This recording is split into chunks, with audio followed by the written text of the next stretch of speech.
ಮಳೆ ಜೋರಾಗುತ್ತಿದ್ದಂತೆ ವಿದ್ಯುತ್ ಸಮಸ್ಯೆಗಳು ಕೂಡ ಅತಿಯಾಗುತ್ತಿದೆ.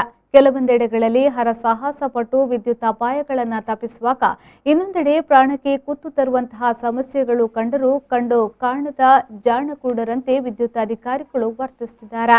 ಮಂಜೇಶ್ವರ ಸೆಕ್ಷನ್ ವ್ಯಾಪ್ತಿಯಲ್ಲಿರುವ ಕುಂಜತ್ತೂರು ಯತೀಂಖಾನ ರಾಷ್ಟ್ರೀಯ ಹೆದ್ದಾರಿ ಬದಿಯಲ್ಲಿರುವ ಬೃಹತಾಕಾರದ ಮರವೊಂದರ ರೆಂಬೆಗಳ ಒಳಭಾಗದಲ್ಲಿ ಮರದ ರೆಂಬೆಗಳಿಗೆ ಜೋತು ಬಿದ್ದು ವಿದ್ಯುತ್ ತಂತಿ ಹಾದು ಹೋಗುತ್ತಿದೆ.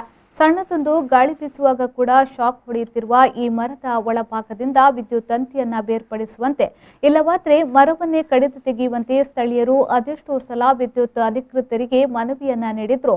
ಈ ಬಗ್ಗೆ ತಿರುಗಿಯೂ ನೋಡದೆ ಉದಾಸೀನತೆಯನ್ನ ತೋರಿಸುತ್ತಿರುವ ವಿದ್ಯುತ್ ಸಿಬ್ಬಂದಿಗಳ ವಿರುದ್ಧ ಇದೀಗ ಸಾರ್ವಜನಿಕ ವಲಯದಲ್ಲಿ ಭಾರಿ ಆಕ್ರೋಶ ವ್ಯಕ್ತವಾಗ್ತಾ ಇದೆ. ഇവിടെ ഈ കറണ്ടിൻ്റെ ഭയങ്കര പ്രശ്നമുണ്ടാകും. അപ്പോൾ 2-3 പ്രാവശ്യം പരാതി നൽകിയിട്ടു ഇവിടേക്ക് ആരും തിരിഞ്ഞു നോക്കിയില്ല. അപ്പോൾ ഇവിടുത്തെ പ്രശ്നം എന്ന് വെച്ചാൽ ഹൈവേ റോഡിലേക്കാണ് മുന്നാണ് ഇതിൻ്റെ കമ്പി വീണിട്ട് 2-3 ജീവങ്ങളാണ് നഷ്ടപ്പെടേണ്ട ജീവങ്ങളാണ്. പക്ഷേ ദൈവ നിശ്ചയം കൊണ്ട് ഒന്നും സംഭവിച്ചില്ല. ഇപ്പോൾ മരത്തിലാണ് സർവീസ് വയർ മൊത്തത്തിൽ ചുരുണ്ടിട്ട് കളിച്ചുകൊണ്ടുള്ളത്. ഇത് ഈ മരത്തിലും പോലും ഷോർട്ട് ഉണ്ട് ഇപ്പോൾ മഴ വരുന്ന സമയത്ത്. അപ്പോൾ ഇതിന് ഇനിയും ഇതിൻ്റെ അധികാരികൾ നടപടി എടുത്തില്ലെങ്കിൽ ഇനി പോകുന്ന ജീവന് അവരാണ് ഉത്തരം പറയുന്നത്.